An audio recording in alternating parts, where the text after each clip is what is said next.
Hello students and my dear parents, आज मैं इस वीडियो के माध्यम से आपको एक बहुत ही इम्पॉर्टेंट इन्फॉर्मेशन देने जा रहा हूं, इसलिए वीडियो के लास्ट तक जरूर बने रहिए। Central board of secondary education, अगर आप में से बहुत सारे बच्चे 2026, 2027, 2028 में क्लास 10th के बोर्ड एग्जाम में अपीयर होंगे तो आपको अब ये एग्जाम 2 बार देने को मिलेगा। तो सबसे पहले तो खुश हो जाइए। अब क्या फायदे इसके रह सकते हैं? Central board of secondary education, इसमें सबसे बड़ा फायदा दिख रहा है कि स्टूडेंट जो आजकल बहुत ज़्यादा एग्जाम का प्रेशर ले लेते हैं, उस प्रेशर को किसी भी तरीके से कम करने का प्रयास कर रहा है। और कुछ क्वेश्चंस जो पेरेंट्स और स्टूडेंट के दिमाग में आ सकते हैं, मैं आपको शायद इन क्वेश्चंस का आंसर दे सकता हूं। पहला जो क्वेश्चन आपके दिमाग में आ रहा होगा कि सर एग्जाम दोनों बार देना कंपलसरी होगा क्या? नहीं, आप में से कोई भी बच्चा दोनों एग्जाम में अपीयर हो सकता है। पहला जो एग्जाम होगा आपका, जैसे आज फरवरी और मार्च के अंदर एग्जाम होता है, तो फरवरी से हो सकता है मार्च तक ये एग्जाम चले।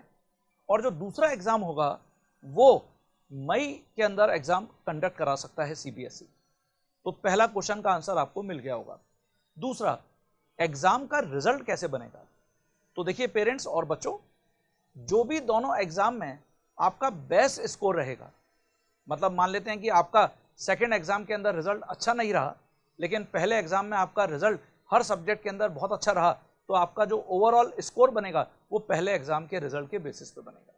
और इसमें सब्जेक्ट भी इंपॉर्टेंट है कि अगर एक सब्जेक्ट आपका मान लेते हैं कि एग्जाम 1 में बहुत खराब हुआ, एग्जाम 2 में आपका अच्छा हुआ, और जबकि दूसरा सब्जेक्ट एग्जाम 1 में अच्छा हुआ, एग्जाम 2 में खराब हुआ, तो जो out of these 2 best score होगा आपका उस सब्जेक्ट में, वो भी लिया जाएगा। तो है ना बहुत खुशखबरी की बात। तीसरा, क्या अभी जैसे प्रैक्टिकल्स आपके होते हैं तो इसमें भी आपको 2-2 बार प्रैक्टिकल देने हैं? इसका आंसर है नहीं, प्रैक्टिकल्स साल में एक ही बार होंगे, और मैं जो गैस कर रहा हूं कि वो फरवरी के अंदर होंगे। चौथा जो बहुत महत्वपूर्ण प्रश्न है कि एग्जाम का सिलेबस दोनों एग्जाम का अलग अलग रहेगा क्या? नहीं, दोनों एग्जाम का ऑब्वियसली कंप्लीट सिलेबस जो आपका क्लास 10th में पूछा जाता है वही सिलेबस होने वाला है।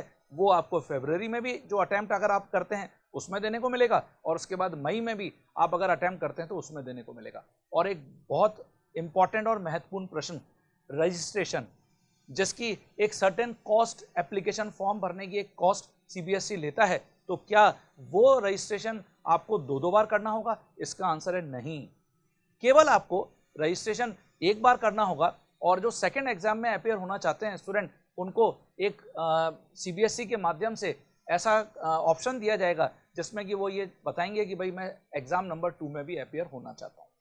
अब नुकसान क्या हो सकता है? ऑब्वियसली हर बच्चा जो 2026, 2027, 2028 में इस प्रकार के बोर्ड एग्जाम में अपीयर होगा, जैसे जनरली अभी होता क्या है, फरवरी से मार्च मिड तक आपके एग्जाम खत्म हो जाते हैं और उसके बाद आप रिजल्ट का इंतजार करते करते अपनी 11th क्लास की प्रिपरेशन भी स्टार्ट कर देते हैं किसी भी स्ट्रीम में। लेकिन हो सकता है कि इस पैटर्न के आने के बाद बच्चा पूरा मई तक वेट करेगा कि पहले मैं अपना रिजल्ट देख लेता हूं, और उसके बाद फिर जून से वो अपनी क्लास 11 की प्रिपरेशन स्टार्ट करेगा। तो इससे होगा क्या, जो सेशन है वो 2 या 3 महीने डिले हो सकता है, ऐसा मेरा मानना है। अगर पेरेंट्स आपका भी यही मानना है, या आपको ये एक नया पैटर्न सीबीएसई का बहुत अच्छा लग रहा है, तो डेफिनेटली आप भी कमेंट बॉक्स के अंदर अपने कमेंट कर सकते हैं। स्टूडेंट आप भी कमेंट बॉक्स में अपने कमेंट कर सकते हैं। तो कैसा ये पैटर्न आपको लगेगा, या कैसा ये आपके बच्चों के ऊपर जो सीबीएसई का एक नया एक्सपेरिमेंट सीबीएसई करने जा रहा है, तो वो कैसा रहेगा, जरूर आप भी अपने कमेंट बॉक्स के अंदर कमेंट करके बताइए। या कुछ अगर सजेशन देना चाहते हैं तो सीबीएसई ने अभी एक्चुअली मार्च तक विंडो भी ओपन किया है, अप्रोक्सीमेटली मुझे लगता है 8 या 9 मार्च तक। पेरेंट्स और स्टूडेंट से इसके ऊपर सजेशन भी मांगे हैं। तो जैसे मैं आपसे आपके इंपॉर्टेंट कमेंट्स को पूछ रहा हूं, वैसे सीबीएसई भी आपसे अपने कमेंट्स को पूछ रहा है। तो इसीलिए आप वहां पर भी कमेंट करके ये जो नया पैटर्न है इसके ऊपर सुझाव दे सकते हैं।